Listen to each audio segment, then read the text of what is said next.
All right. How is everybody? Doing good. Great. Justin, what are you doing now, job-wise? Oh, that's funny that you asked, Dr. Lamb. I actually got announced today as the assistant principal at Swansea High School. I thought so. Yes, sir. Yay! Yes, sir. So thank you. Congratulations. Yes, sir. I interviewed on Friday and the board approved it last night. So yes, sir. Great. Congratulations. Congratulations. Thank We're you. so proud of you. Well deserved. You'll do well. Yes, sir. Thank you. I like taking credit for other people's achievements. We had absolutely nothing to do with it, but you will be great. I am so pleased for you. That's great news. We had a lot of people interview last week, so we're fingers crossed. We're hoping for good news this week for a lot of folks. I have something.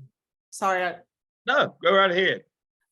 So I interviewed for district reading coach and was offered the position, but I have my work cut out for me because they're sending me to a school that's under state watch. Oh no.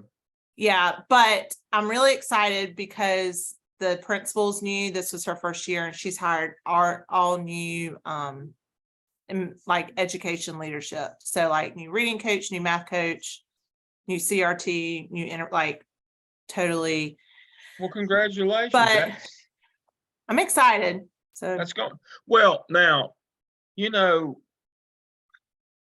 I could think of 1,000 different metaphors, but just to be blunt, those are the kind of places where you can make a career.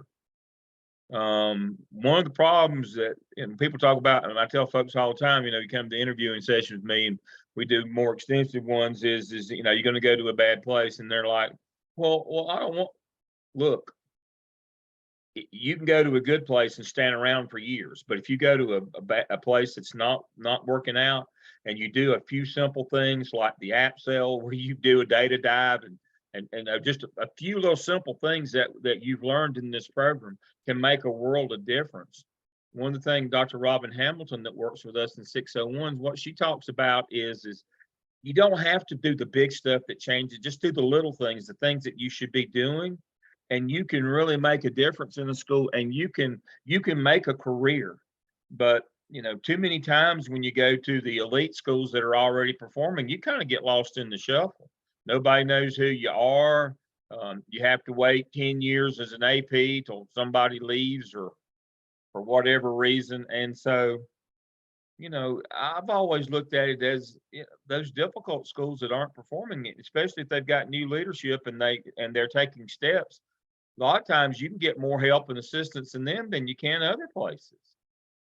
So that's not a bad thing. I mean, if you're scared of working hard, administration is the wrong place for you anyway. So I know you're not scared of working hard, so it'll work out. I mean, that's the good thing. It'll work out.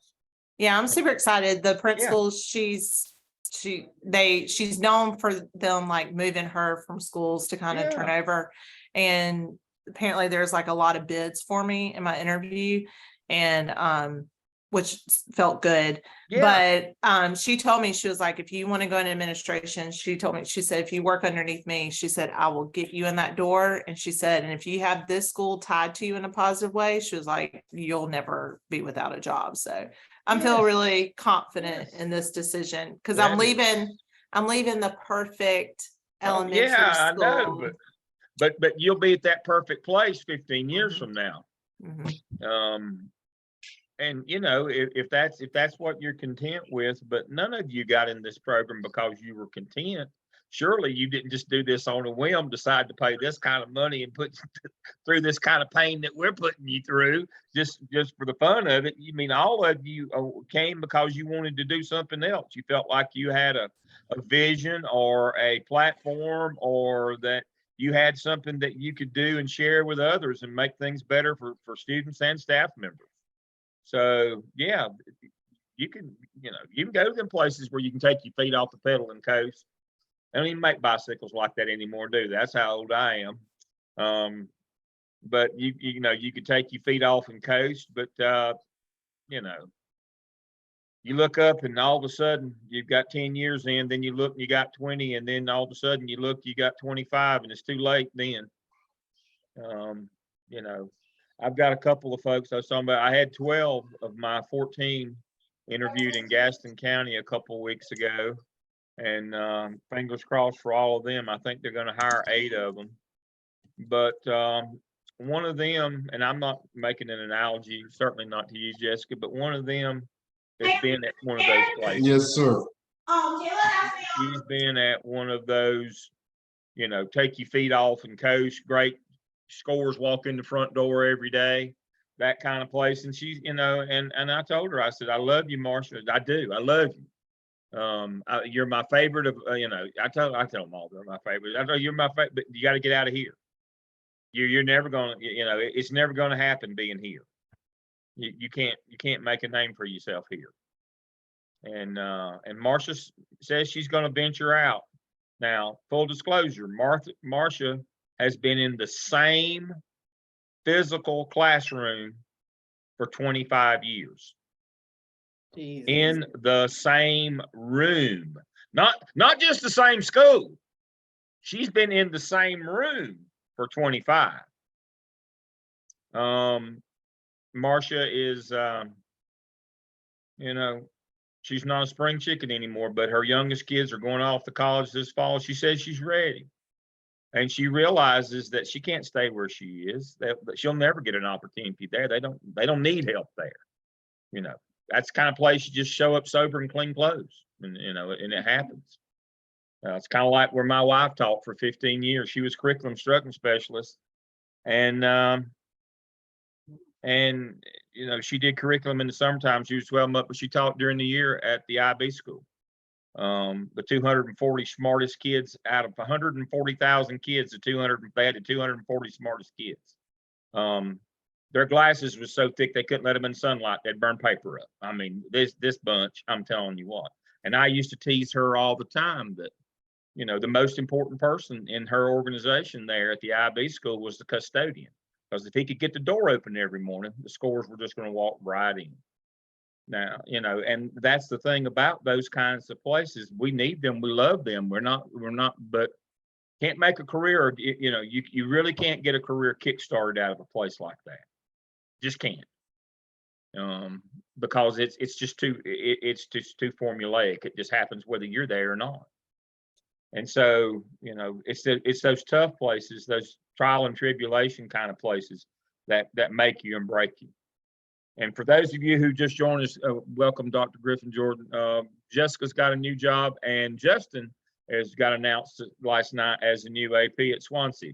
So we're so excited for them. Congratulations. Isn't That's that great. wonderful? I'm telling you what, I'm just old grumbly, but I get teary-eyed. Makes me think of when I was young and my beard was that color, Justin, and I was getting started, that excitement of that first. I got a picture of that somewhere. I swear I was that young one time. I swear I was.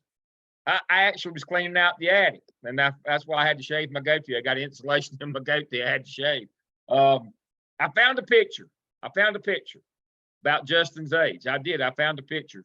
My wife swears I was never that young, but I'll have to find that picture and take a picture and show it to y'all next week. I'll make myself do that. But I swear I was that young. But the excitement. I mean, I still feel the excitement. The challenge, the uncertainty. Boy, I'll tell you what. If you don't get excited over this, Jessica and Justin. And you know, if you don't get excited over this, then you don't have a pulse. I mean, this is the most exciting time of your life. I'm telling you, you know, the challenge of it's wonderful. It's absolutely wonderful. And so I'm so pleased and thankful. Praise the Lord. That's a good deal. All right. So next week we have the pleasure again. Dr. Griffin Jordan is going to work with us on school budgets and finance and resource next week. So remember, let me share our weekly schedule. Remember, you got a couple of activities, and most of you've already done this, but if you haven't, try to get to our weekly activities because it'll help you when she does her presentation next week. As always, you know, we work a week ahead. So, you know, list 5 most important steps in school-based budgeting and locate a copy of your budget. Does it have all the different ones in it?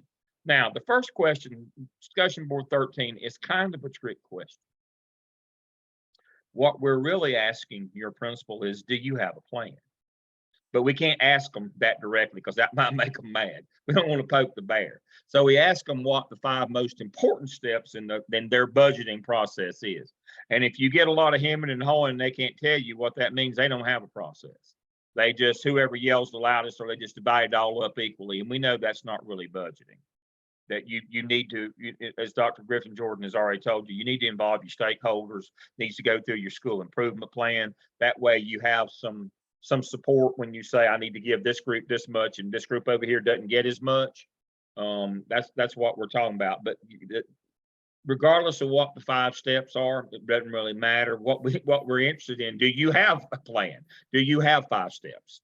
And so that's why you should ask them. And that's kind of the reason why. And then the other is, you know, looking at the budget and knowing that there's a lot of different codes for each one, but do you have all 4 of your revenue streams in your budget so you don't duplicate or not spend your money? Now, one of the things came up, I think it might have been in the 04 section, and we talked about it some in here too. Now, one of the things that I'm really, as somebody who supervised principals, one of the things that really grinded me up, and I punished them severely for doing, is not really knowing their budget all year long and coming to the end of the year and having a bunch of unspent fund balances and then buying stuff right at the end of the year, and it just sat there, and the kids that the money was there for all year didn't get any benefit from it. And what I would find the next year is that you don't need that money in your budget. If you didn't spend it all year and you just made a rash purchase right at the deadline and we didn't get to use it this year, that's not a good use of our resources. If, you know, make sure that you know what you got and buy stuff early enough in the year that we can actually get some benefit from it. Because you know what happens, folks, and I'm guilty of this myself as a principal, you buy something in April, May with this year's money, and it's too late in the year to start it, and it sets, the next thing you know, it gets shuffled off down to the book room, and it just, until we throw it away, until it just sits there and it gets out of date. We never do it. That's just money wasted. And one of the ways you avoid that is you track all 4 of your accounts every month. You track those accounts and know what you got. And you don't duplicate, and you don't have gaps that way. So that's why it's important to go and talk to them about those 2 questions about budgeting. And then Dr. Griffin Jordan will be on next week and talk to you about how she does it at the local school level. And then the following week we don't have a whole lot here. We've got sexual harassment. I think I've got and I'll probably post it so that y'all can just watch it. I think it's 27 minutes. I'll probably just post it, but we'll just do a round robin, and anything that we have the week after, we'll close anything out, any questions that you have. But I think I was able to save that new sexual harassment video. And so if I did, I'm just going to post it. Y'all, we don't have to sit and watch it together. All right. Who hadn't been first on our case studies tonight? Which group hadn't been first? Neely said she'd been in 3 rooms in 3 years. Neely, has your group been gone? Have y'all gone first? We have, but I don't know. I don't want to speak for my other group members, but I'm sure we'd be willing to go first. I don't know, Terrence and Mallory. Anybody else ready to go? If not, speak now. Forever hold your peace. All right. Carl, have y'all been yet? No, Group we one haven't gone been. first, I don't think. All right, Shaquetta, you got to go then. All right, Shaquetta goes first, and then Neely can go second. All right. All right. Share your screen and let's roll. Let's go, team. Whoop, whoop. All right, I'm about to share my screen.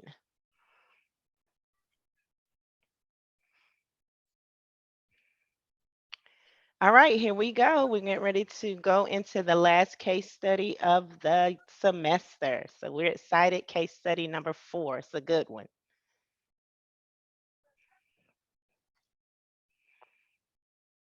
Whitney, you there?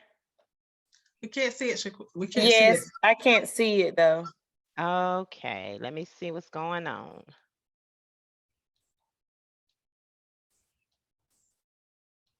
Thank you. Okay. Yeah. There we go. Thank you.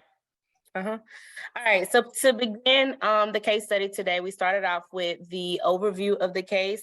So inclusive education, success for all or success for some. These are just a few major points from the case study. So one, the case is staged in an elementary school of approximately 300 students. Majority of the students are from disadvantaged families.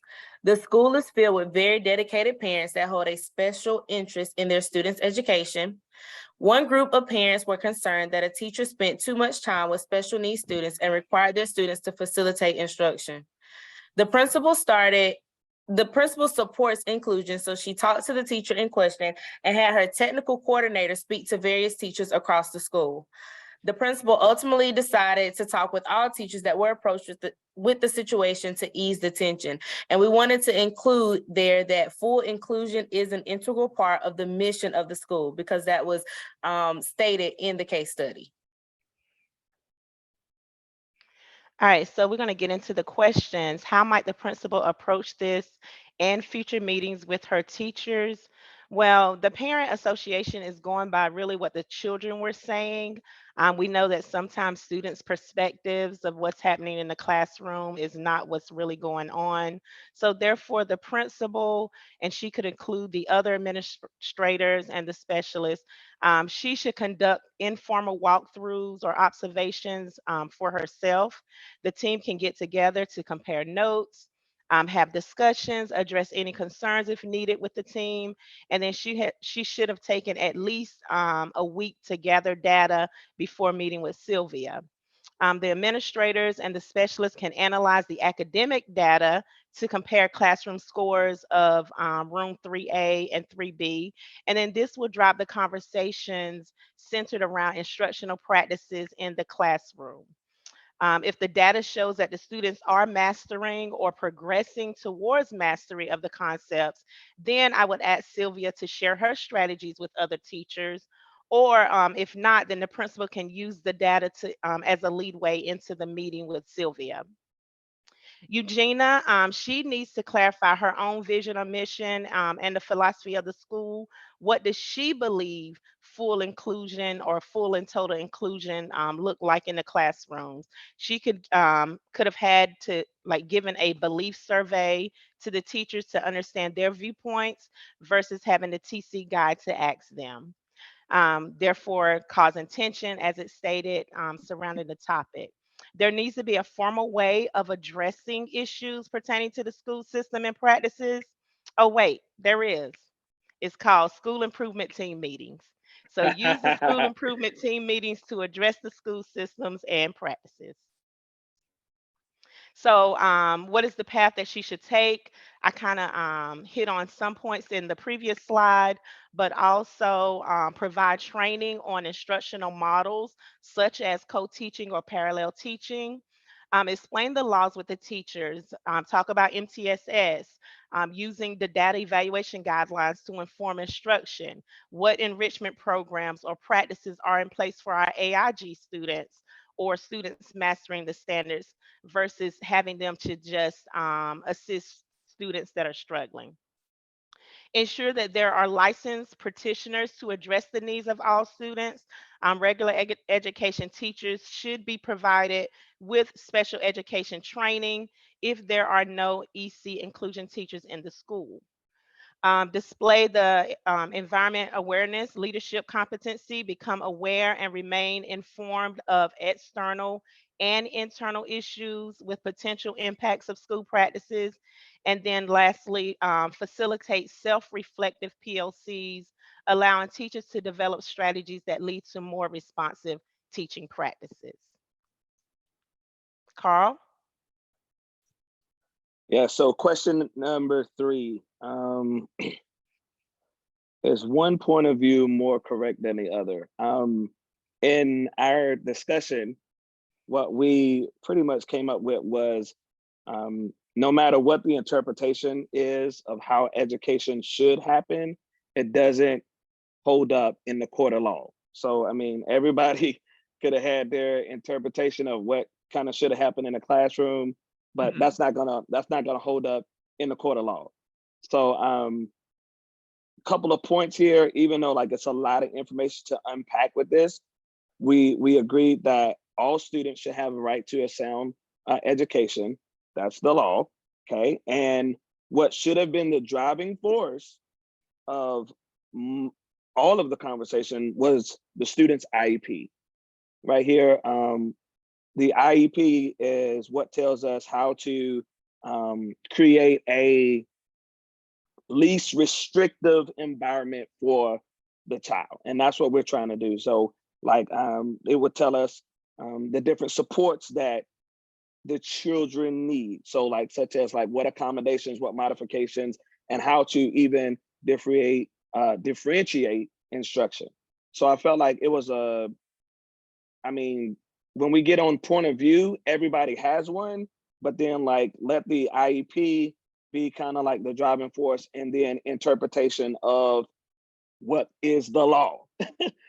So I think it was poor management in that case. Third point, with any decision making, we see how the mission and vision was interpreted just within the school, and I think that that was not unifying. Like they didn't build enough fluency around like a shared language to understand what the consistency and interpretation should be of that mission.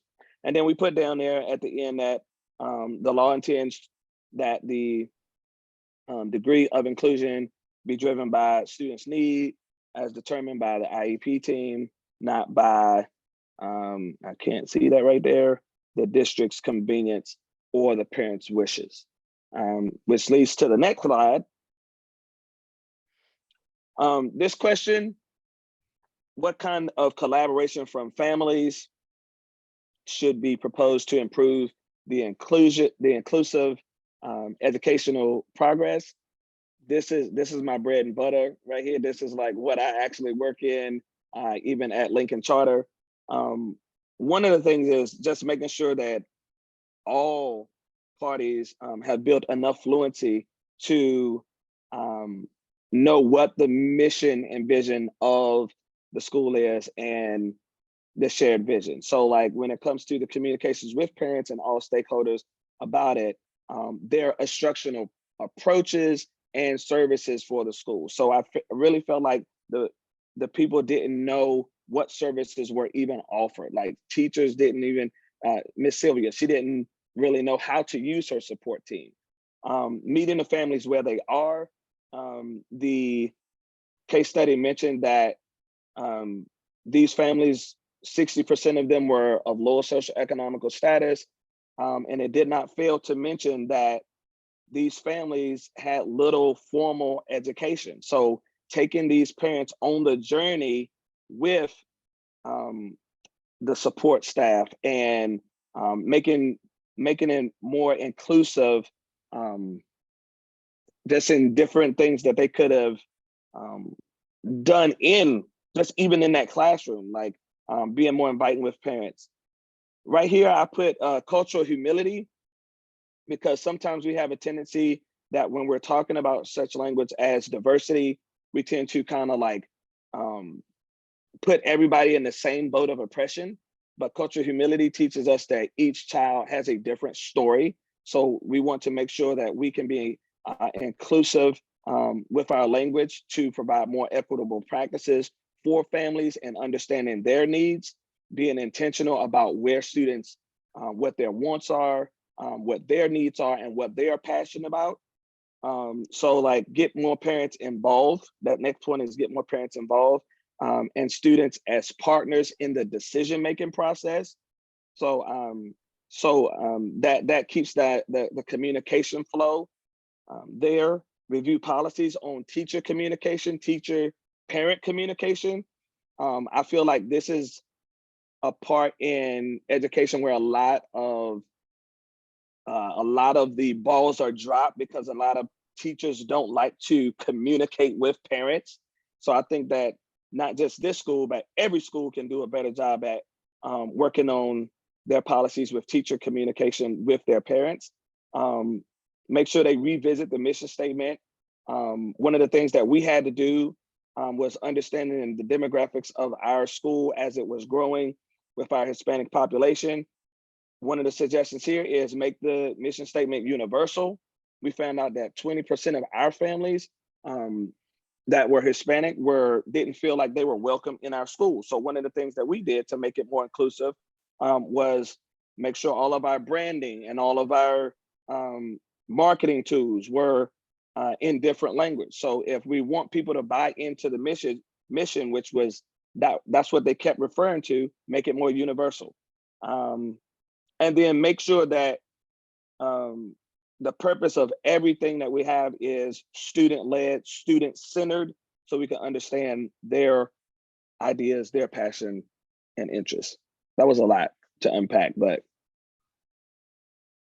Yes, next. thank you, Carl. All right, Whitney. How might the technical coordinator create harmony between the teachers with varying opinions about inclusion? So our first thing here was that the technical coordinator should not have been the person that was having the conversation with these teachers. That is definitely like an administrator, an assistant principal, someone with the leadership responsibility to have this conversation with the teacher. So we said that, the technical coordinator maybe could have invited the EC coordinator, the EC director, or any specialist to have this conversation with the teacher. Or he could have also just fostered open and respectful dialogue. So not really like bashing the teacher, but maybe just giving a space where she could have voiced her opinions and how she felt about the situation, so that we could understand both sides of it and maybe help get her back to where she needs to be. So we said just offer safe spaces for group discussions where educators would be willing to ask questions and share their perspectives, challenge each other's assumptions, and reflect on their experiences. Thank you. And for number 6, can you all hear me? Yes, Yes. ma'am. Okay. How might the principal receive feedback from the parents of the students in the inclusive special needs program in an effort to share their students' achievements and experiences? We discussed this a lot because I don't think the students should be called out if they do have IEPs or different learning needs. Other parents should know who they are or what their needs are. So instead of just sharing those particular students' needs, you can share the successes of the entire class, but not just the individual or that special needs child.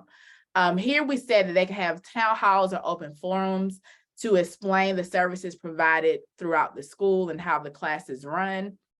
They can address academic concerns with the parents about their own students. So you can have parent-teacher conferences, student-led conferences, talk about where the child started and how they are progressing.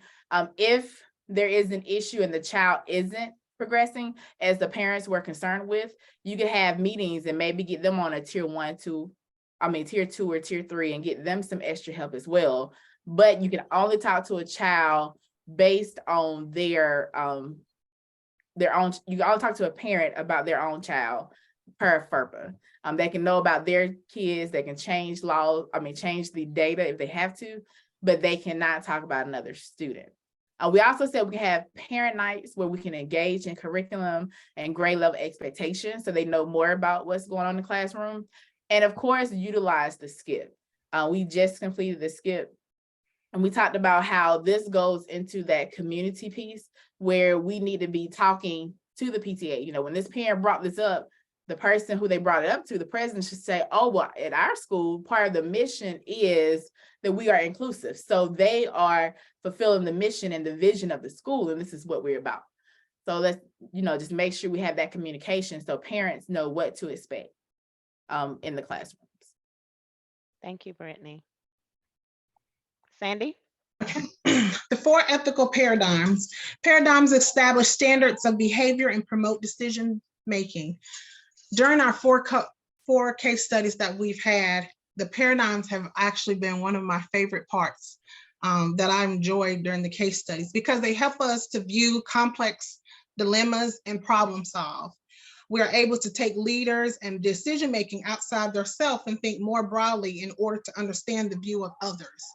And I'm one of those people who, when I'm having a conversation, especially when it's one that I don't want to have, I always am thinking like, dang, I wish I would have said that, or I wish I would have said that, or I wish I would have, inserted this, or I would have brought up that thing. But I like the paradigms because it allows us to step back and think outside ourselves and think broadly in order to understand the view of others. So when we're looking at this case and we have to make that decision as a principal, looking at the justice paradigm, first, the principal should conduct her own walkthrough instead of responding to what others have brought to her attention. You are the principal in the building. It's your school. It starts with you. And you cannot govern a school but just behind a desk. You have to be visible.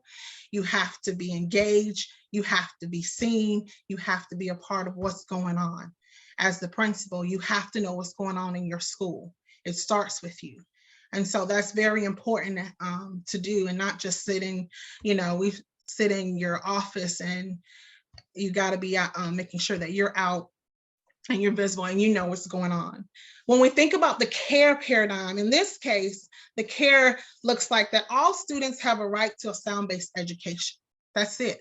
They have a right to the sound-based education by law. And when we look at these kids in this case, we have an IEP students, and we got to make sure that we're working with those IEP kids based on their IEP. When we look at another case with the kids that may be AIG identified, that we're meeting them through their personal individual plans.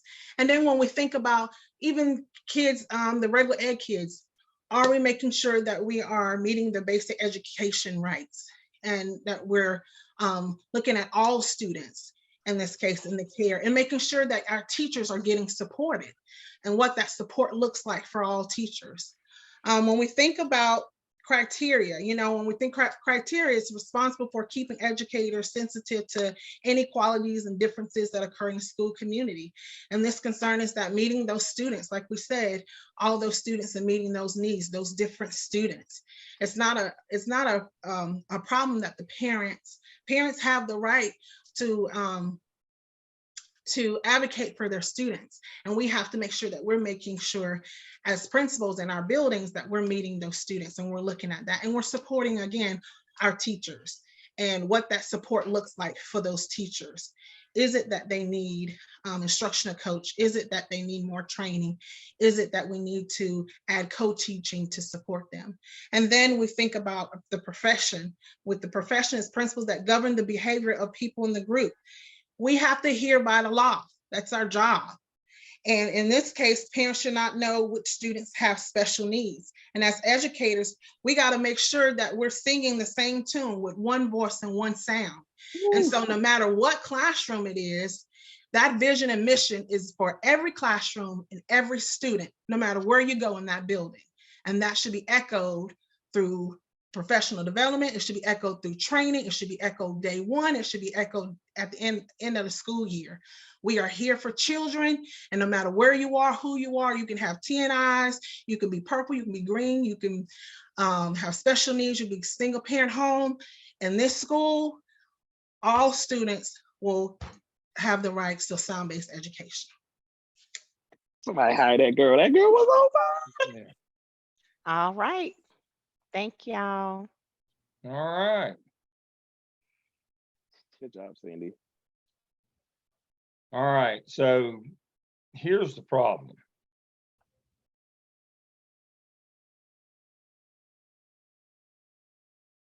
In case study 1, we had a teacher doing the wrong thing for the wrong reason, intentionally. Case study 2, we had a superintendent doing what he felt was right, but completely illegal. In case study 3, we had a principal who was bowing to community pressure and was breaking the law. And in this one, we have the kind of the fourth of the paradigm here, a principal who's not engaged at all in her own school. Not doing fidelity checks, not doing walkthroughs, not going on. I mean, you should not, of all the people in the building, you should be the person that could never be surprised when somebody come in and said, this is going on in one of the classrooms in your building. So the teacher wasn't there. Y'all covered all these things.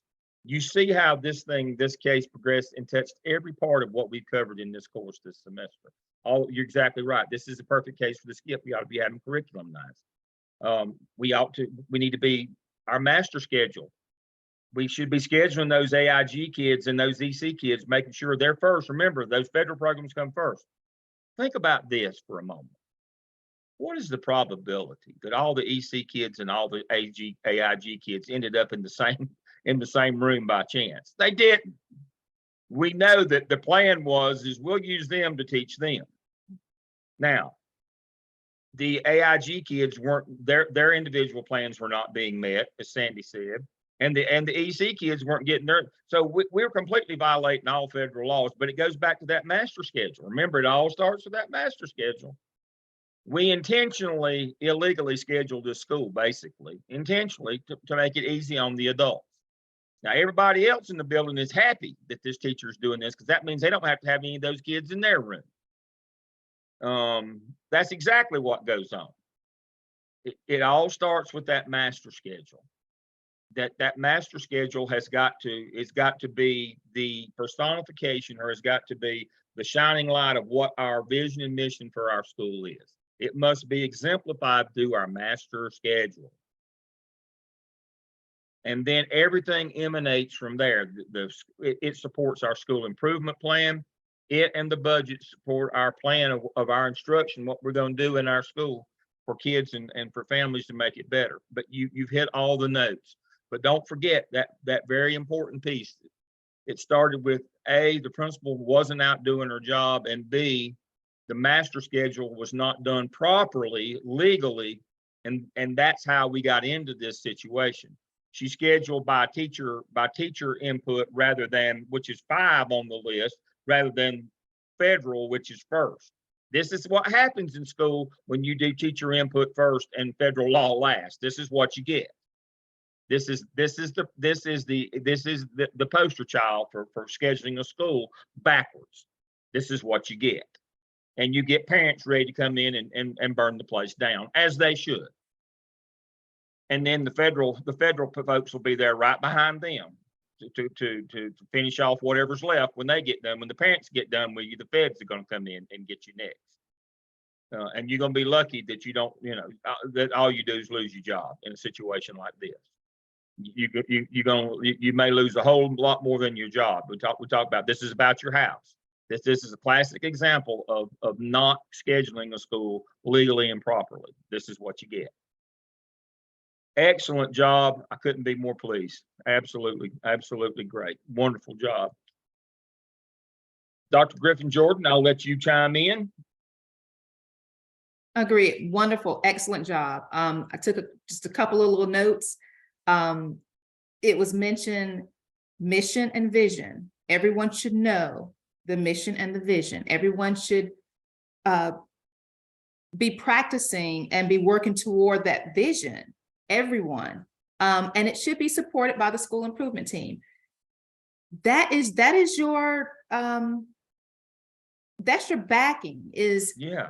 I didn't do this by myself. This was done through the collaboration of administration, teachers, students, parents, community member, even if some school improvement teams have central office folks on them. This is a collective process. So if a parent comes and complains about a process, you should be able to pull up where you derived it from the school improvement plan, and is supported by the district. That gives them less bearing, pretty much, because you're covered. You're covered. You didn't do it by yourself. Don't ever do things big by yourself. You need the support of your team. And then the other, one voice, one sound.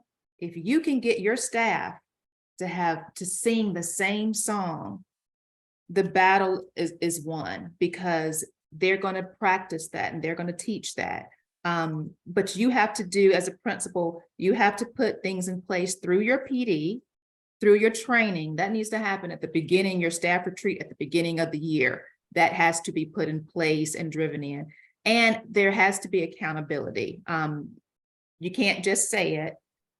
Unfortunately, just like with students, sometimes with staff, you've got to make an example. If somebody's going rogue, doing their own thing, sometimes you need to make an example and let everybody know this is what our school stands for. If you're going to work here, then you need to know that every student will receive the same level of support. And it goes back to your evaluation. I was just kind of flipping through here. Standard 4, the first one, 4A, just to be proficient. This is not accomplished or distinguished. Just to be proficient, the teacher should understand developmental levels of students and appropriately differentiate instruction. The teacher needs to be able to do that, not have students do it because they don't want to do it. Every teacher should know how to differentiate. If not, it is your job as a principal to teach them how to differentiate. That's just to be proficient. So keep that in mind, and make sure you hold your staff accountable. When she says it sounds a lot nicer than when I talk about, there's certain things that you just, you got to let all their blood out, new ox. I mean, there's certain things you can't have in a building and you have to draw the line. For me, our first case study, when a teacher took a run at a kid and tried to put him out for a whole year, you can't have that in a bit. We can't allow that. In a case like this, where these kids weren't getting their needs met, we designed a schedule for the convenience of teachers. We can't have that. We can't have everybody determining what their vision of an inclusion model is. We have to have one consistent vision of that. And again, we could plug in other things other than an inclusion model, a math program, a reading program, a literacy program, letters, whatever that we plug in. Everybody's got to have the same vision. They can't just go rogue and say, well, I'm going to do it this way, and I'm not going to do that. I'm going to use my old, Miss Wishy-Washy big books and old language. No. It's your job to make sure that the fidelity checks are done through walkthroughs and formal observations to make sure that everybody has a shared vision of what you're trying to do in your building. If not, it'll be like herding cats. They'll just be going every different direction. And sometimes you do have to stop and make an example. I hate that, but you do. But if you can get everybody, your school improvement team, your teachers, your staff, your parents, your community, everybody going in the same direction, it's amazing what you can accomplish in schools. But it's also amazing how dysfunctional it can become if you don't get everybody going that way, how bad it can become. Now, Carl's sitting there shaking his head. Now, one of the reasons, and Mallory's here too, and I want, again, a plug for them. That's one of the schools in my community where I live. And you've heard me say, I'm a big fan of their school. I like the people, and we've had a lot come through. But one of the things I like about that school is I believe that they're there for their kids. I've been associated with them long enough that I know that they do things the right way. That is their reputation in the community. They worked hard for that. Nobody gave them, nobody handed them that. You have to work hard to get that reputation that you're going to do the right thing because it's the right thing, not the easy thing. Schools gather reputations, folks, and you get the reputations you deserve. And it starts with you being that leader in the building that says, we're going to have a shared vision. We're going to get everybody together and we're going to do things as a group and we're going to collaborate, but we're going to do the right thing for our kids, period. We're going to do the right things. And when you can establish that, you can get that community support. You can get that parent support. You can fill up that family curriculum night. You can do those things. But people have to have a basic level of trust in you, and you have to earn that trust. And you earn it through the way that you treat every child that comes in the building. Every day, every child, every day. Again, kudos. All right, Neely, are y'all going next? Yes, sir. All right, three classrooms in 3 years, maybe. I don't know what that says, Neely. You can tell us what that means later. I'm an ESOL teacher. They move us wherever. You know how that works when you're. Yeah, well, art on a EC card. I got it. Can I get a t-shirt that says that, art on a cart? Yeah. All righty. Good evening, everyone. We are team 4, and we are basically, it's myself, Terrence Thornton, Miss Neely Potts, and Mallory Freeman. Basically, inclusive education, success for all or success for some. We're going to bring this thing to you hopefully we won't be before you long. Started out with Miss Nelly. All right, guys. So concepts that are covered in this specific case study. The first one, inclusion versus mainstreaming. And basically inclusion meaning supporting special education students with goals, accommodations, and modifications in the general education classroom, and systemic reform, meaning involving multiple different parts and systems within the education program or serving multiple students. And that's what we see in this case in a classroom where we see multiple students with different needs being served. Special education services, so specially designed instruction that addresses the unique needs of students eligible to receive special education services based on that IEP, and details what must be done in order for students to be able to better access the curriculum in the classroom. So the role of the principal, and in any case like this, is to oversee teachers to make sure they're meeting the needs of the students and following the IEP as written, partnering with families of students with disabilities and having a clear communication strategy. And this very important piece that Dr. Lamb just talked with us about is working with the administration team to create a master schedule which best meets the needs of students with IEPs or any other federally mandated programs, such as students who have ILAPs or ESOL, or gifted and talented students, and how important that piece is, because in this case, like Dr. Lamb said, teacher input was put in front of making sure the master schedule met the needs of the students versus the wants of the teachers. So really important piece of this. And then equitable experiences, providing opportunities for intervention, accommodations, and extensions when we have those gifted learners. Okay, so not only just interventions or modifications and accommodations on that IEP, but also extensions and learning opportunities for those gifted students, because we see both in this case.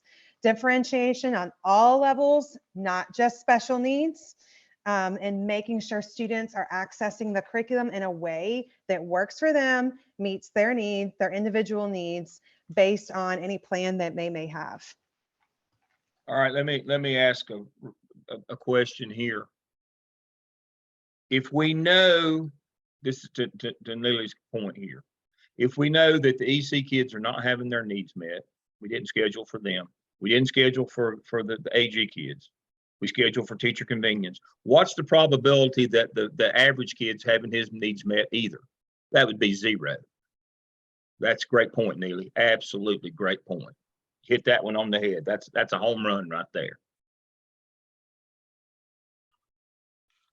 Case overview.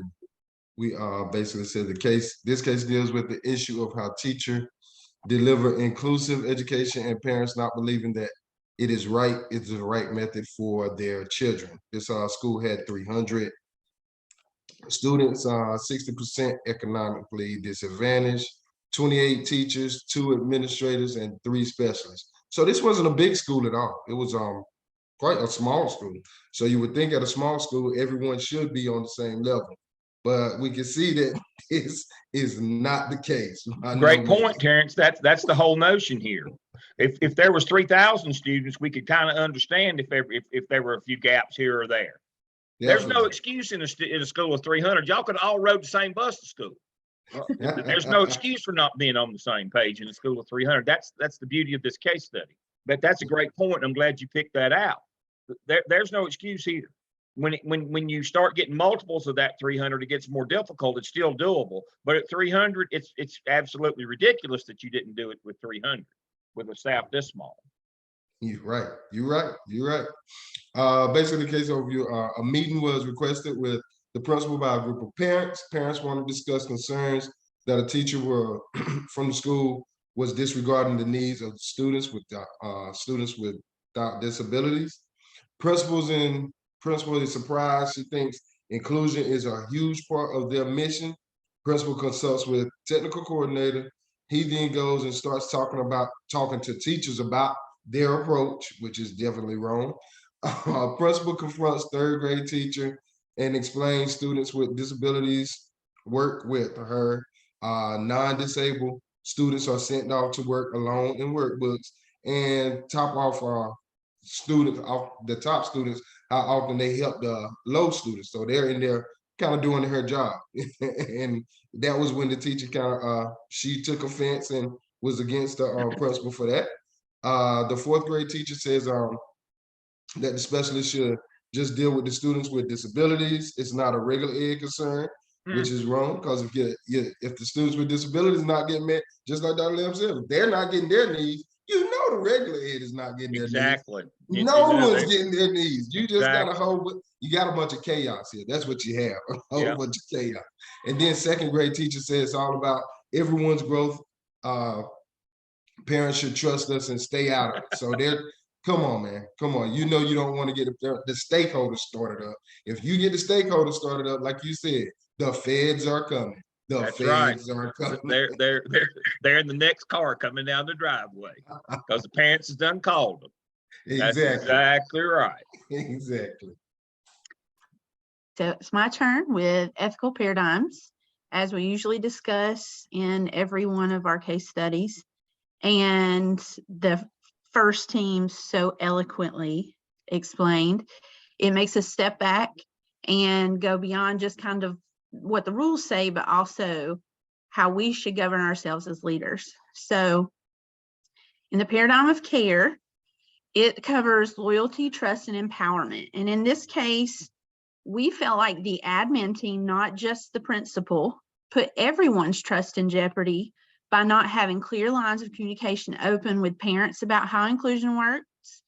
Teachers are unclear about expectations. The admin obviously are not together because the principal's having to go ask this technical coordinator. It says there's another admin on campus. We're not sure if that's the technical coordinator, but you know, she has a team there to support her, and she as the principal does not have a clear picture of what's happening with the students.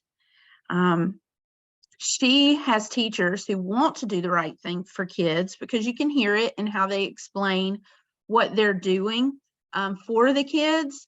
And you can also kind of hear it in all of their tones that they want the kids served in a certain way, but where they're,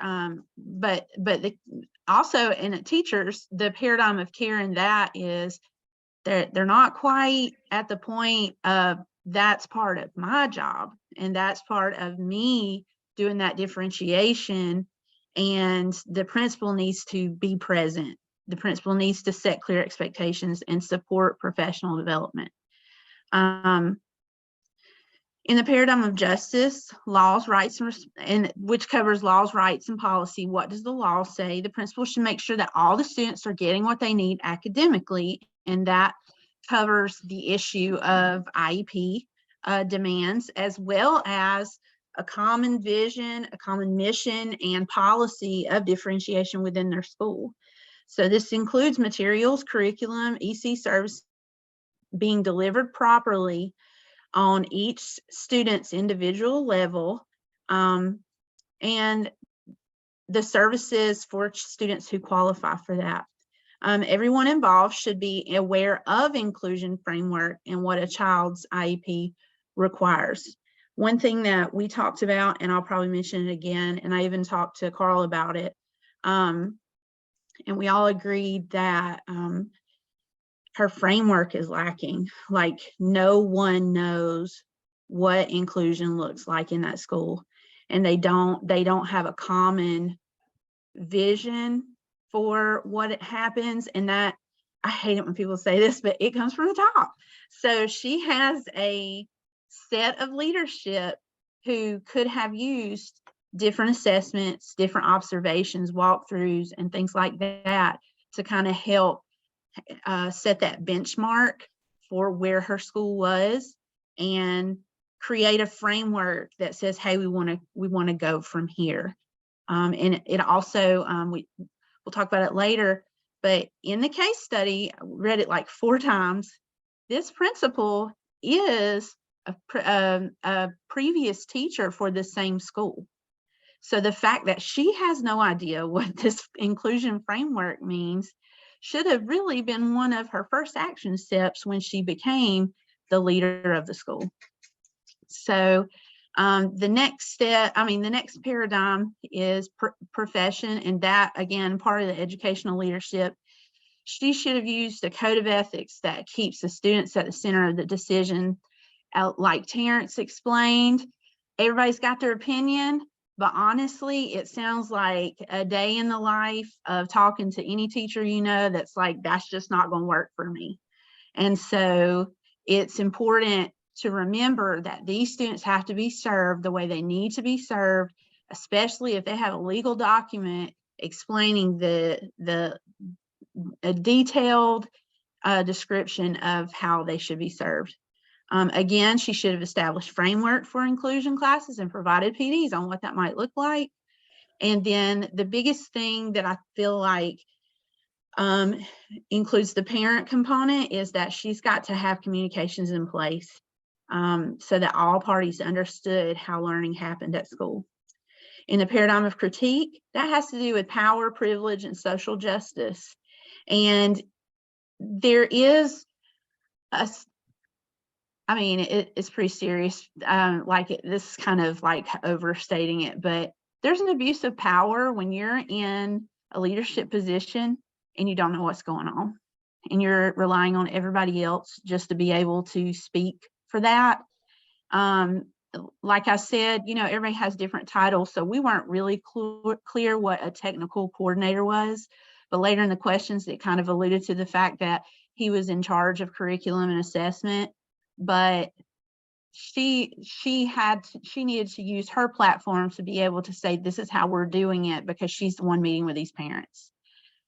So differentiated instruction helps provide an equitable experience for all students. When we plan on what students need and not what's not easiest to manage, no one gets left behind. And a principal can meet with teachers and collaborate on the best way to deliver differentiated instruction.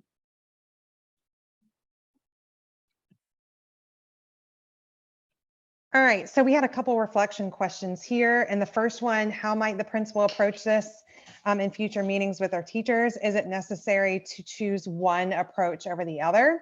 And our team said the principals should have a meeting with all the teachers that deliver inclusion and provide a framework for inclusion in the school and provide clear expectations according to the law. Okay, that's very important that there are clear expectations according to what the law says and what the law states for meeting the needs of those students in those inclusion classes. And in the future, data collection and PDs can be based on this clear framework and vision for inclusion. So like Mallory said, having that framework and then providing professional development based on that framework to help with that vision and mission of the school for what inclusion is going to look like here in this specific school. What is the path that Eugenia should take? Be proactive and present. Show up in the classroom to see what exactly is going on. Because as we've stated many times from the previous group and our group, part of the issue is this principal does not know what's going on in this classroom. Also have a meeting with parents and teachers to explain EC programs and changes from the past. If you are a person who works in a specialist role, like myself and Mallory and Terrence all do, these terms change all the time.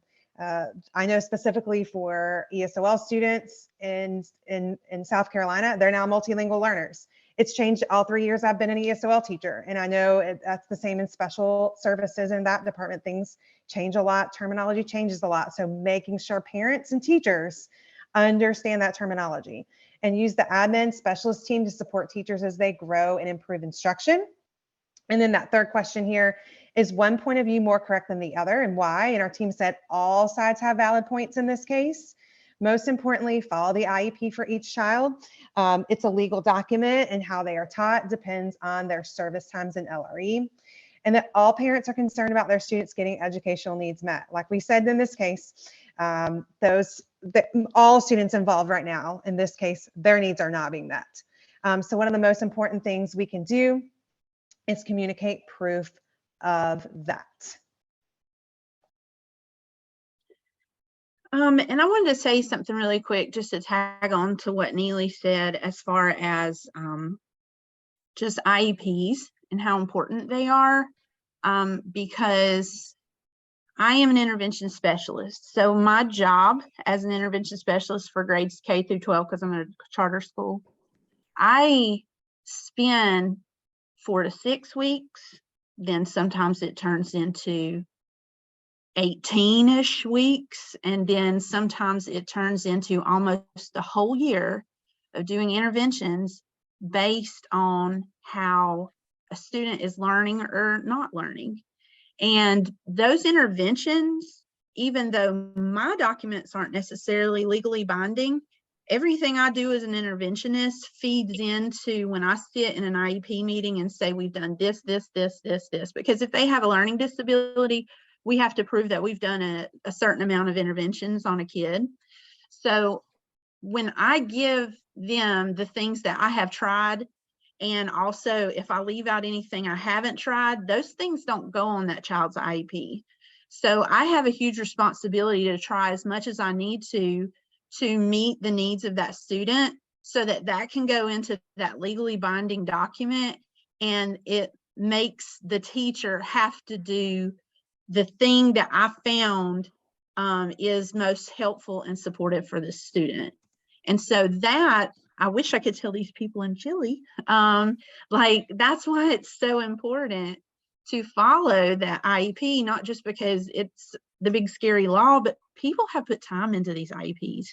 And people don't just sit down and say, hey, I think it would be good if they had a peer helper. It's not just that. It's time and investment from so many people, because they've gotten extra support from the teacher before they even come to me. And I will get off my soapbox about that. But I just wanted to share that piece because we keep saying how important the IEP is. The collaboration from the children's families, the things that she could propose to encourage an appreciation for diversity and stimulate learning. She could give leadership opportunities for all the students. Just because you may have a disability, we say this a lot, like when I used to teach math, we talk about like standards-based stuff, and I'd say, you say you're not good at math, but you're just having trouble with some pieces of math. And in the same way, they're just having trouble with some pieces of learning. And there's areas where they can really shine, and giving them the opportunity to have some sort of leadership makes it collaborative and makes it okay for kids to support each other in these groups. They're not carrying the load of their education, but they're working collaboratively with people who are different from them. And I'm pretty sure that that meets a lot of mission statement and visions that we all have, is being able to work with people who are not like us. They can showcase this through homeschool communication, family nights, fairs, etc. The biggest thing is making sure that these parents know that we're actually doing something. And I know that sounds crazy, but you feel that as an educator. As an expert in the area of learning and evaluation, this technical coordinator can create harmony through using assessment like needs assessment, observations, PDs, to just help those differences of opinions be kind of worked through and vetted. And if there is a difference of opinion, we actually be able to get together and say, you know what, this is good, this is not so good, let's improve this. He can give support to the teachers by assisting with instructional improvement, suggesting best practices in their inclusion setting to boost differentiation. And he can help with scheduling, learning sessions, and structures to meet IEP service time demands. That's a great job for him, is to go and sit and figure out a master schedule that will help him and teachers be able to meet the demands that these plans have, because they're overwhelming at times. And then our last question was, what actions might Sylvia take with the families of the children in question? It's all about involvement. And I love how the first team talked about use that, is it SKIP or is it SIP? I never say it right. The SIP. Invite parents out for grade level curriculum nights, parent teacher conferences to show progress reports of individual students. I am crazy about data, and data looks like a lot of different things, and kids are able to show their data. And we're not just talking about numbers when you get them involved. And another important point that Carl brought up when we talked earlier was, he was like, how these parents getting this information? They're not sitting with their kids. And we said, you know, kids go home and they say whatever they want to say that's happening at school, especially when they get mad about being bored about something. Man, she making me work with these kids. I'm sure somebody is saying that. So it's important for kids to be able to clearly showcase what they're doing and how they are growing in their own classroom. And it sounds like the communication needs to be increased through newsletters, social medias, etc. And I just put this little book up here because this book has really kind of motivated me in the past. I've not read the whole thing, I won't lie, but it's Leaders of Their Own Learning. And it talks about transforming a school to create like student engaged assessment. But there's one chapter that talks about like showcasing data and how kids really are able to show off what they can do. And we're not talking about like an open house night, but they're talking about what they learn and how they learn if we engage ourselves through student engaged assessment. And it sounds like Eugenia could use a book like this to help her start to transform how kids learn so that the parents truly understand like what's going on within their school. And with 300 kids, I mean, that's totally possible. Oh, good job, Mallory. Great job. We're gonna finish it up with what we've learned. Principal presence. As an administrator, the principal has to be involved and know what is going on in the school. This includes PLCs, PDs, and walkthroughs. This was a small school, and yet the principal had no clue of the teachers, of how the teachers were teaching in the school. I like to say a lot of times, in order to be the principal, they got to see the principal. That's the key thing. If you really want to be that principal that everyone likes, you got to be seen. You got to be seen by the students. You got to be seen by the parents. You got to be seen by administrators. Everyone has to see, because you're the guy. You're the leader of the team, and that's one of your duties. That's they say it's something where it's if you're gonna be the man, you got to actually be willing to put in that work. When it comes down to the game-winning shot, they're gonna give it to the guy who wants to be the man. And the principal was supposed to be the one who was in charge and didn't know what was going on. Framework makes the dream work. Eugenia could have avoided much of the back and forth with the parents, staff, and support if there had been expectations and framework put into place as to what the inclusion would have looked like in the classroom. Use laws to guide your structure and be transparent with the stakeholders. It's all you have to do is like you guys was like the group said before, is everyone on the same level. One plan that everyone's working on together. That way you get everyone to collaborate, come up with the plan, then everyone takes part in the plan. If you get everyone if the principal would have got all the teachers together and got them all to put input in it, then it would have been where everyone would have been on board with it. Everyone would have took part in planning it, so they would have took ownership of it. Everyone would have done what they had to do in order for it to be successful. Then they would have got the word out to the to the parents. And with them taking it out to the parents, it would have been great. It would have been great. And lastly, the IEP is imperative. The IEP has to be carried out by the teachers in the classroom no matter what. Students must be provided with EC services and proper service times, because it is a law-abiding contract. Even when you have a group of angry parents and principal that is out of the loop, that IEP still has to be carried out. You're not going to get around it.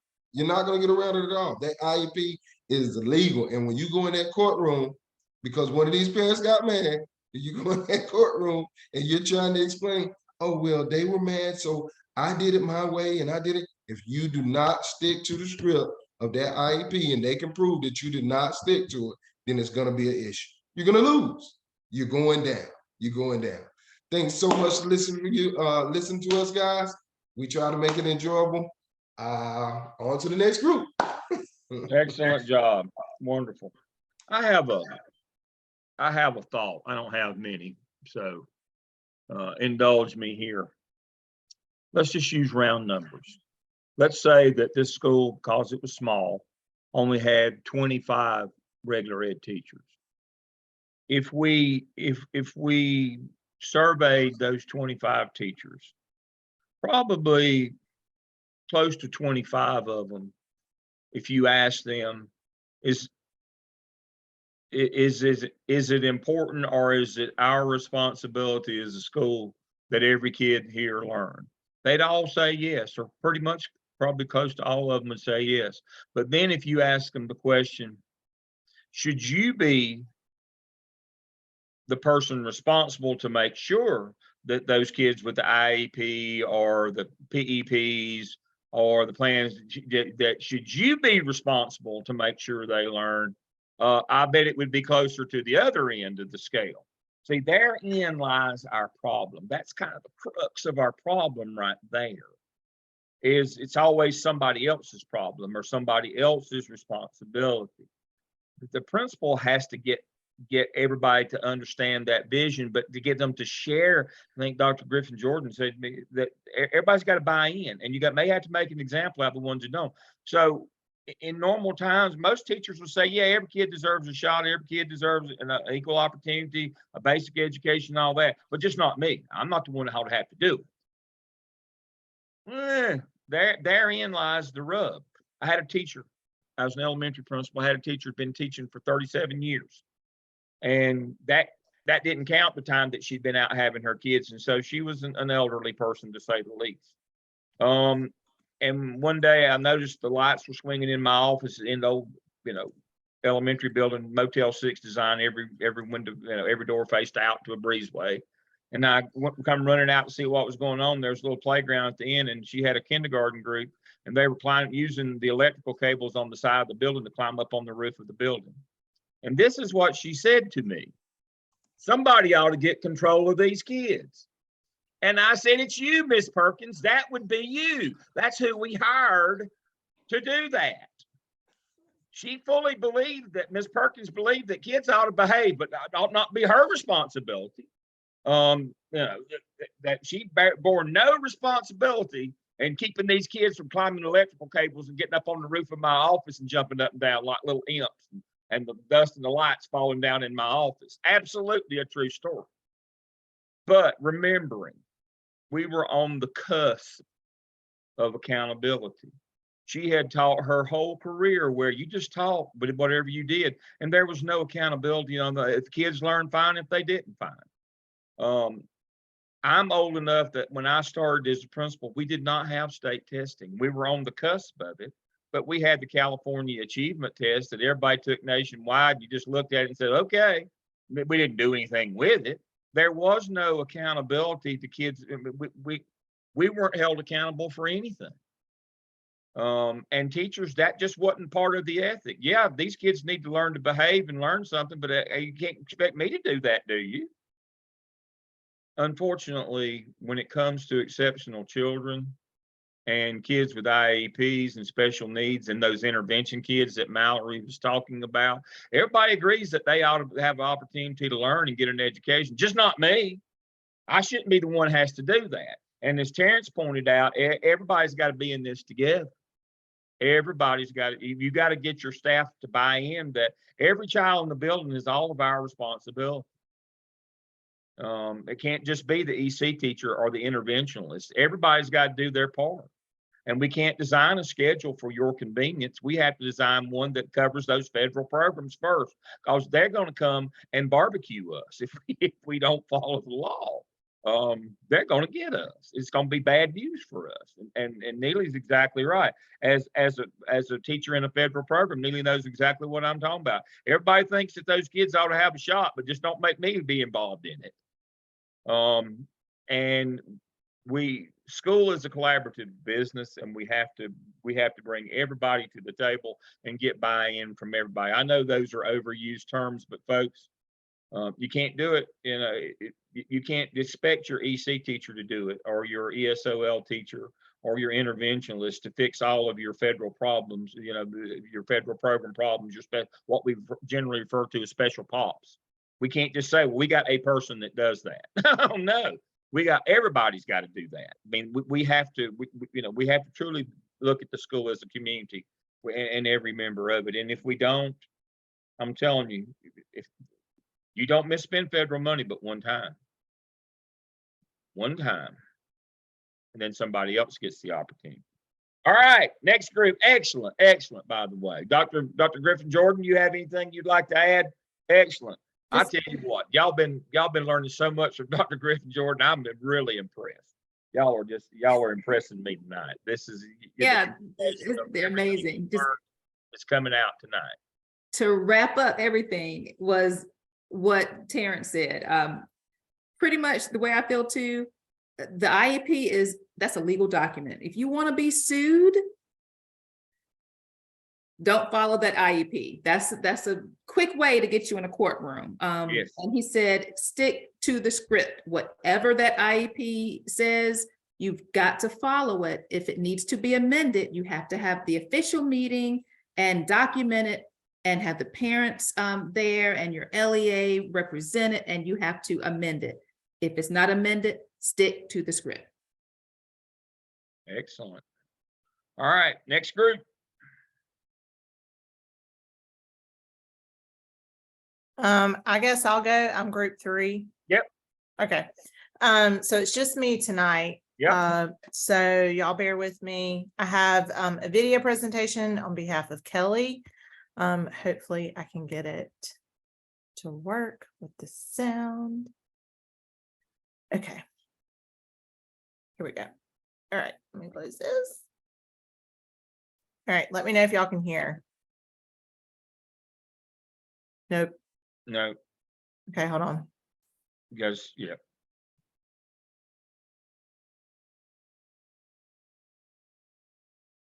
If not, I can speak on her behalf. Nope. No, that's fine. Have you heard from Kelly? How's she doing? I have not talked to her because her surgery was at 11. Yeah. But you know, Dr. Lamb, did she send you this part of her video? Yeah. Yeah. Okay.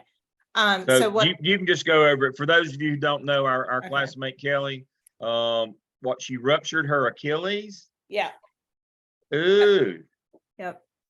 So Um, she ruptured it and she had surgery today, I think at 11.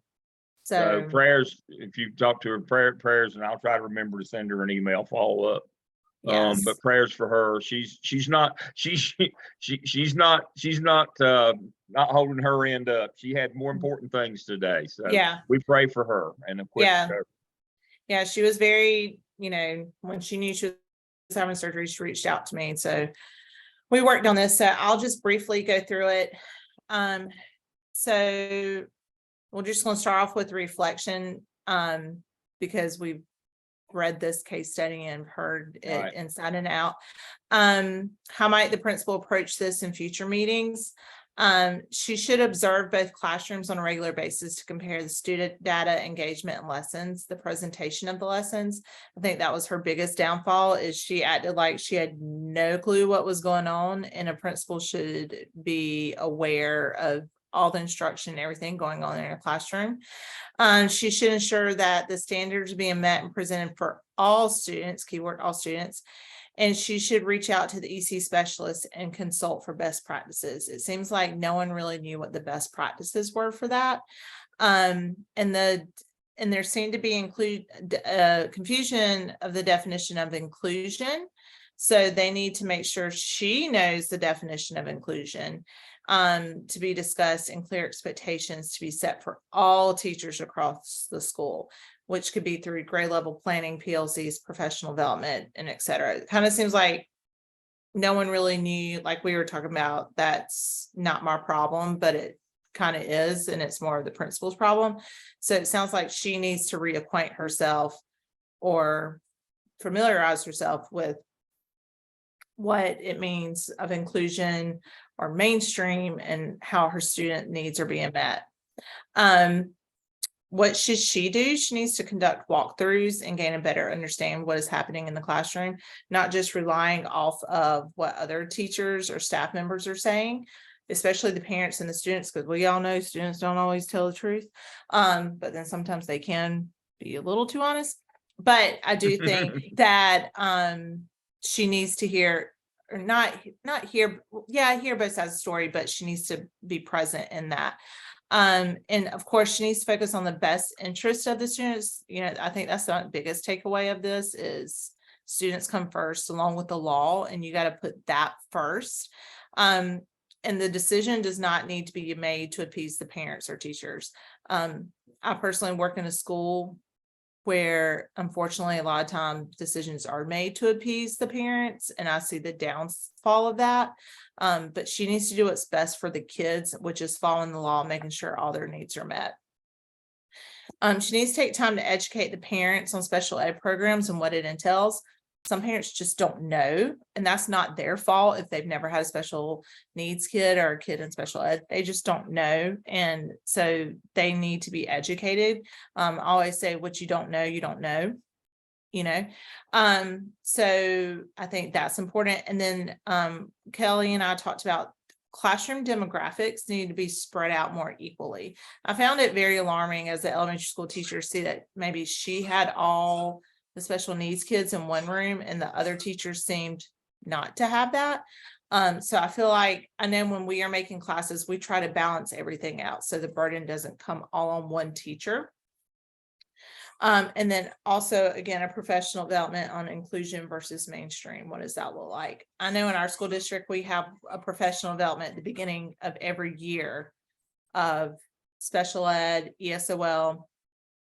What does this look like? What does the IEP mean? What does the 504 mean? The accommodations, difference between accommodations and modifications and special review and your role as a teacher. So I think that needs to be done as a whole, and that's up to Eugenia to make sure that she implements that professional development. Is one point of view more than other? I mean, all points of view matter. Everyone needs to be heard. However, it's the law when it comes down to it. I wouldn't say one is superior, but the all needs need to be met, and the EC specialist should help to determine which path would be best for student learning in the classroom. So as far as collaboration to improve the inclusive program, for the appreciation of diversity, because it sounds like they're not very involved or aware of that. The school must open the doors of the building to discuss what inclusive education looks like. Kelly and I talked about lunch and learn. I know my school does lunch and learn for parents to kind of, and it can be something as simple as like how to handle, like during COVID, it was like how to handle a child during COVID, or, working through that. But it's also, it can be about how to improve reading scores, how to be more aware of this, our sign language club and things like that. So I think something like that, allowing parents to come in and just have a casual sit down with the specialists and kind of talk about, and them have that open discussion. Open house and parent night, to just demonstrate how within one class, multiple levels of students can be successful. And then always updating parents with their child's academic progress regularly, whether that is through a weekly email, whether that is through, I know at my school, we send home like weekly folders. That's more, elementary, progress reports, interims, things like that. Parents have access to their grade portal. I think that would also be helpful in knowing their progress. All right. Technical coordinator, like everyone else, is kind of threw us for a loop at first. My husband's an IT guy. I was like, he should not be giving anyone advice on how to do but then, like everyone else says, we started, I was like, oh, okay, that's a different title. So to integrate harmony, I think it's he definitely needs to work with Eugenia to create professional developments. I don't think she should have gone to him first. I think she messed up and not approaching her teacher first, or just not even being in the classroom. It kind of sounds like, she went from her elbow to her behind, she went the long route. And where she should have just gone like direct. So I think professional development for all grade levels would be a good start, and PLCs, creating an action plan and a PLC around that, because that sounds like a learning gap among that faculty. So I think that would be a good start. And then a school climate survey, kind of see where like your parents and your students and your teachers feel about the climate of the school, and work that into figuring out where the needs need to be met. And reach out to specialists, whether that's through the district or through pull-out services. I know different districts had different things. In Florida, we had a push in But here in my current district, South Carolina, we have a pull out.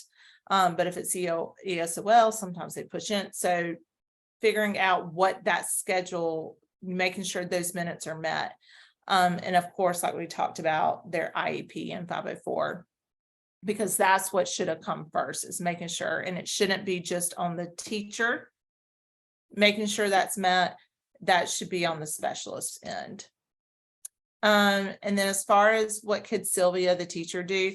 I don't know if you can see this, but I love this quote. It says, "You are what you share." And I think that that is kind of, if you don't share much, then your parents aren't going to know much, and you're creating that reputation. But if you share a lot and you keep the door open, then that's going to be beneficial in the correct way. So Sylvia, she needs to follow the law and not appease the parents. She also needs to make sure that she is meeting the needs of her other students and not just her special ed. Parent teacher conferences, I think that is the biggest thing. My principal, our district has a specific day for parent teacher conferences, and he always says, and it's funny, our district schedules them at the end of the 9 weeks, and he's like, please do not wait until the end of 9 weeks to have a parent teacher conference. Like, those should be happening throughout the 9 weeks. Don't wait until that day. So the parent teacher conferences to be happening throughout the school year. Progress monitoring, share that information. Reach out to the specialist to say, hey, I'm kind of confused. Can you show me what those look like? Our district is big on code teaching and code coaching. So having a coach come in and help with that. I think peer observations to see what they're doing and what, maybe what she's doing too. And then of course, like we talked about in the skip, the digital communication. I think that is a huge highlight. And that is it. It's a great job. Really fast. Great job. One of the things you said there, again, it goes back to, I'll be redundant again. It circles back to that master schedule again. We got to make sure we look at the law, and that's again, it has to come first. It's hard enough to schedule a school with the more specials you have, the more special Bob. But if you already made other decisions, it's impossible. And then again, we talked about then it becomes what the teachers want, and rather than what the kids need. And again, it starts with being out in the rooms, knowing what's going on in your building, and understanding that you have to be the bad guy sometimes when it comes to the master schedule and say, this is how it's going to roll. It's going to be federal law, state law, local board policy, performance data, and then teacher input. And it's going to have to be that way. And that's one of those critical conversations that you have to have. I mean, not only do you have to know, my point is, not only do you have to know that 5-step protocol, you have to communicate that to teachers so that they know that that's what it's going to be. And you have to communicate in a way that gets buy-in from them. If you don't, I'm not being rude, but people generally act in their own self-interest. First thing we have to teach doctoral students when we're doing methodology and statistics and quantitative is that the least reliable form of data is self-report. It's unfortunate, but it's kind of that's just the truth. It's not that people are bad. People are just generally operating their own self-interest, and you have to help them through your professional growth plan that you did in the APTEL. You have to help them overcome that through working in your PLCs and your professional growth plan, and help grow them into the people that they need to be. Is what you really have to do. Excellent job. And again, prayers for Kelly. Hope she gets well soon. That's a tough one. Having, an Achilles, but hopefully she'll get over that. All right, who's next? Justin's ready. I thought I was looking at him. He's ready to go. Again, congratulations. New job for Justin. We're so proud. Again, I'm telling you, it's in my best interest that y'all get jobs. Y'all know how Social Security works, don't you? I'm well old enough. I don't take it yet because I'm still working. But see, When I was young, I paid in so that old people could get their check and say, I need Justin to get a good job, make more money so he can pay in so I can get my check when I retire one of these days. So I've got vested self-interest in all of y'all getting jobs and pay raises. Anthony's, can you share? I don't know. I'm hitting the share button, but ain't nothing popping up. Thank you.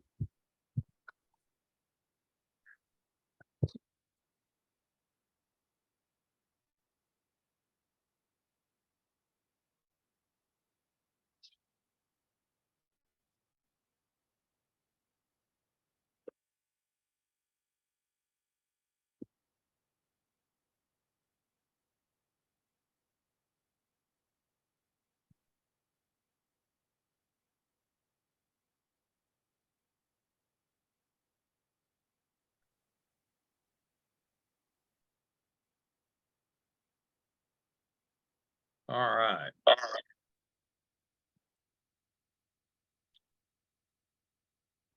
All right, we are group 2, and this is case study 4, inclusive education, success for all or success for some. I'm Amanda Redmond, and my group members are Justin, Tori, and Anthony's.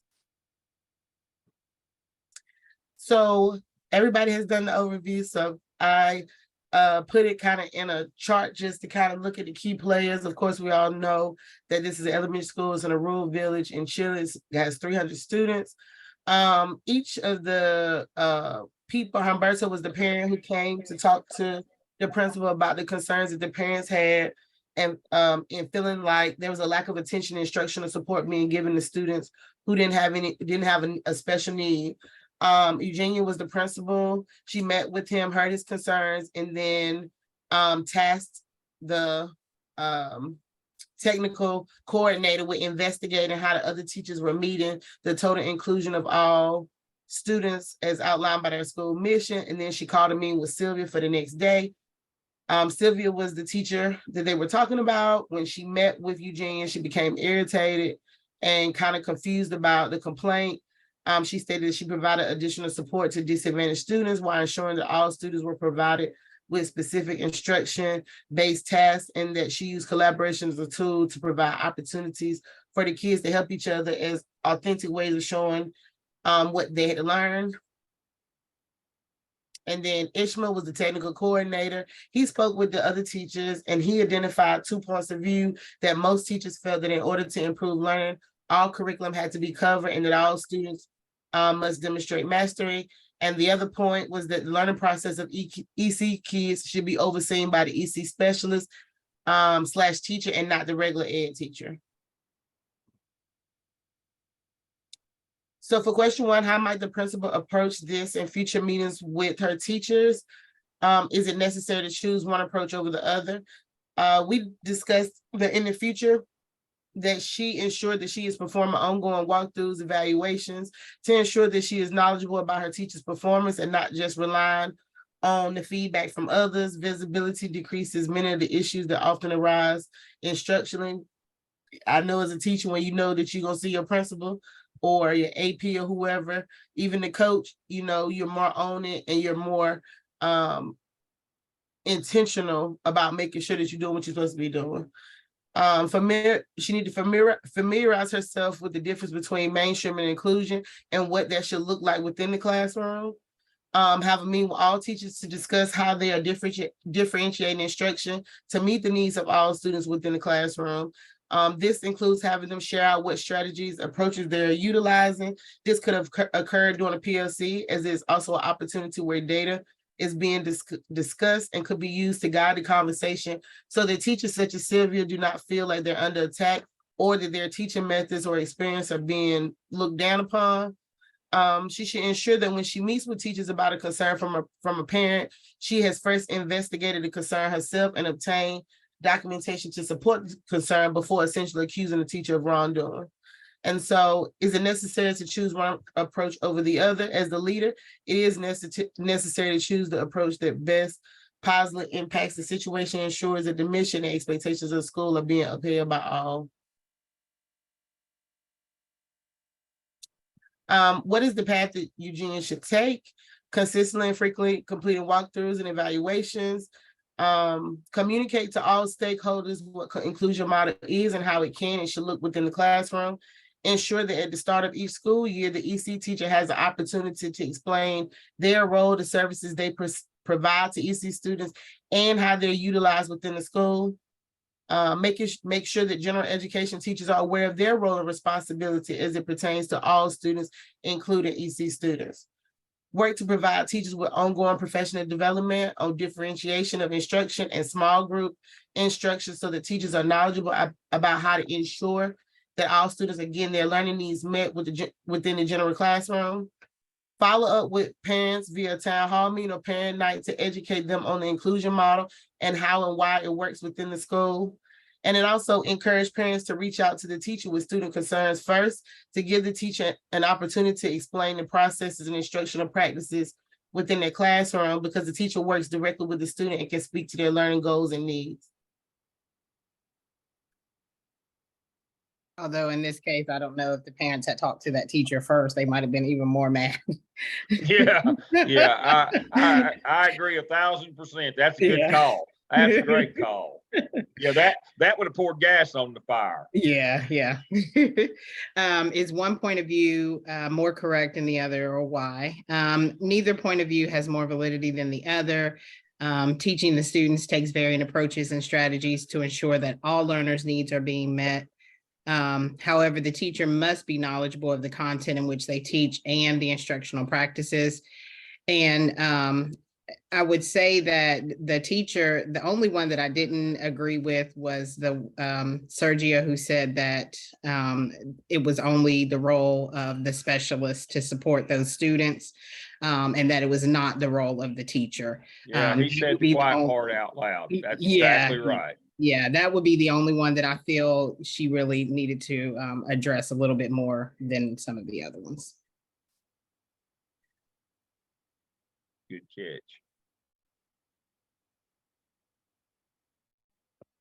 Okay, what kind of collaboration from the children's families might the principal and the teachers propose in order to improve the inclusive education program, encourage on an appreciation for diversity and stimulate learning for all the students at the school? They could establish a parent-teacher group that might meet regularly to discuss students' issues and concerns and collaboratively work together to create solutions. And when I say that, I'm still excluding the confidentiality of the students and their IEPs. Encourage parents to serve as volunteers. That parent involvement is very very important piece that sometimes can go lacking. They can volunteer as tutors or teacher assistants to support the varying needs of the classroom. Respecting others with this and all different students of different cultures and diversity. It says diversity or multicultural day or fairs to celebrate the different cultures within the school. Because although we may not want to teach these students, everybody deserves to be taught no matter what situation. That's why we should do these PDs to equip ourselves, because you never know students' nationality. And when you decided to be an educator, even with administration leader, you know that you have to respect each other's culture and be diverse. It's very important in this century and time, because back then people didn't really have the knowledge, but there's so many resources out there for you to equip yourself to respect others and be able to teach multicultural and diversity. Establish a community day where teachers go out into the village and go out into the community and make yourself known to get to know the families of the students in which they serve.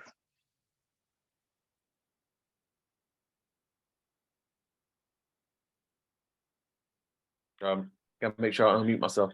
As an expert in the area of learning and evaluation, what might Ishmael, the technical coordinator, do to help integrate and create some harmony out of the differences of opinions among the teachers? Because Ishmael is kind of inheriting a little bit of a yellow jacket's nest, especially the way that it was approached upon all the teachers, and like we've said numerous times, there's not one right way to do it.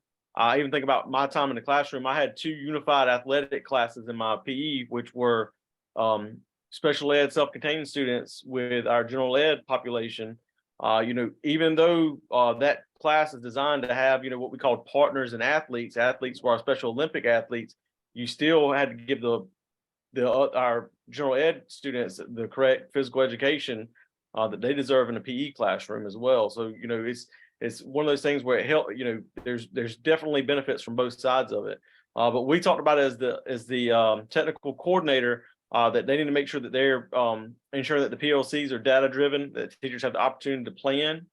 We talked about needs to make sure that they conducting a needs assessment to determine the areas that of support centered around the inclusion, the ELL learners, differentiation, and small group instruction.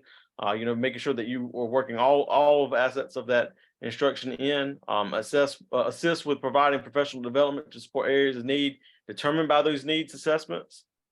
Complete routine walkthroughs and provide teachers with feedback, because it definitely it looked like as if the principal had not made a walkthrough in a long period of time for them not know what's going on in the classroom. Collaborate with EC and general ed teachers to ensure that everyone is knowledgeable of each student's goals and their IEPs, and that they're being, you know, adhered in the classroom. And then to provide technology support that includes integration of strategies and digital tools that can be used to strengthen that core instruction.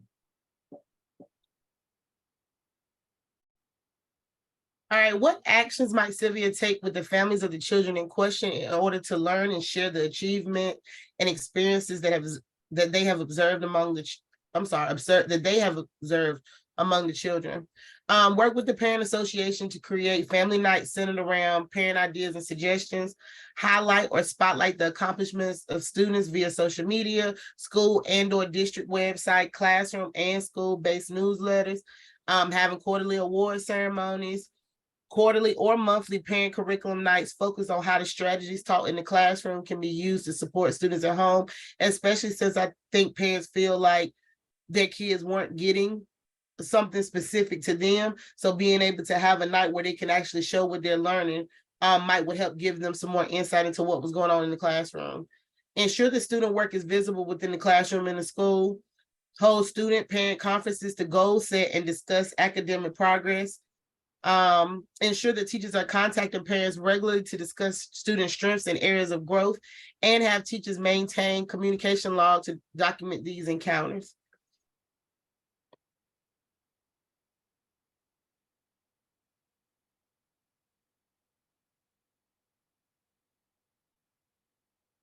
Excellent, excellent, excellent. Couple points that Antoinette's made that I really love. A lot of times you have to be a referee as principal. If you let teachers and parents get together and our parents go down to the room and boy, it only makes a bad situation worse. I know you don't want to sometimes, but either you or one of your APs, or if you're the AP, a lot of times you have to referee and broker, or it gets basically untenable. Because parents are fired up, teachers are fired up, and there's no place for it to go but bad. That's a great point. You know, it would only think it made it worse in this case if the parents had trashed a teacher over this, because boy, that would have gotten ugly.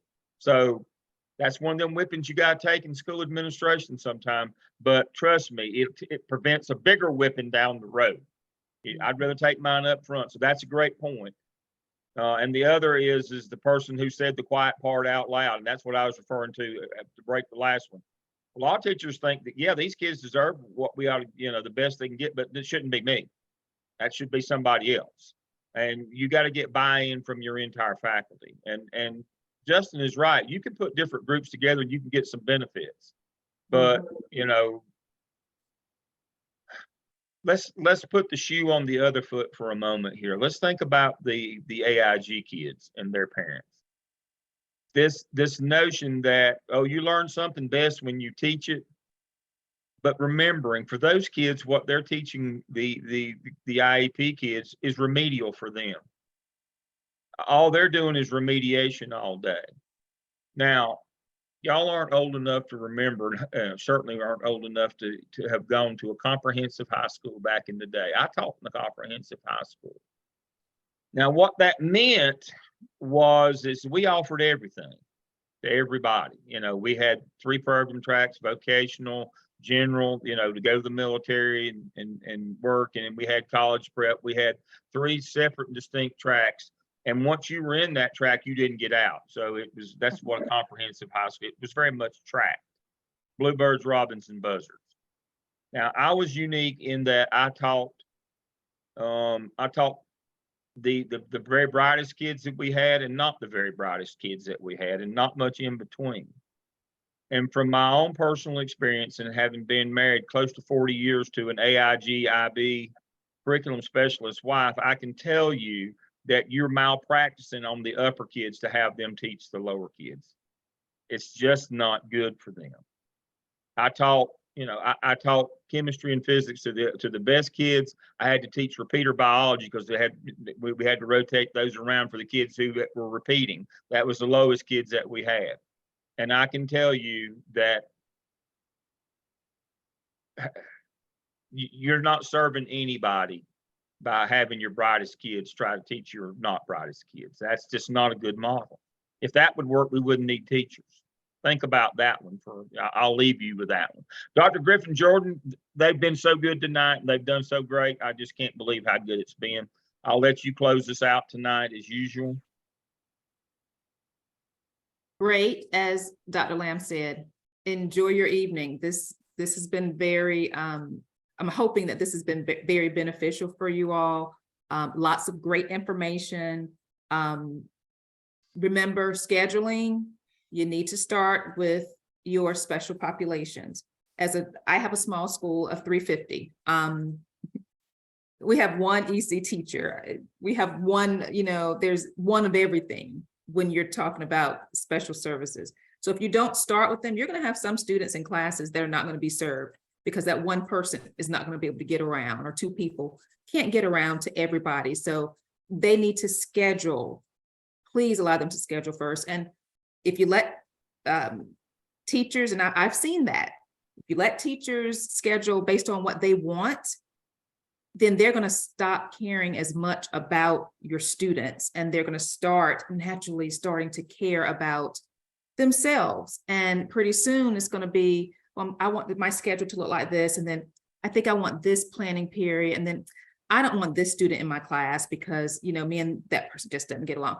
You don't open the door. Don't even open the door. Let them know that we all have jobs because of the students. So we're going to schedule for the students, and that's what, it's a no-brainer at our school. They know, and it's the culture that you'll build. That eventually they will not expect to schedule for them. They'll know that you will be scheduling for the student. That's Excellent. it. Congratulations again, Justin and Jessica. Yay.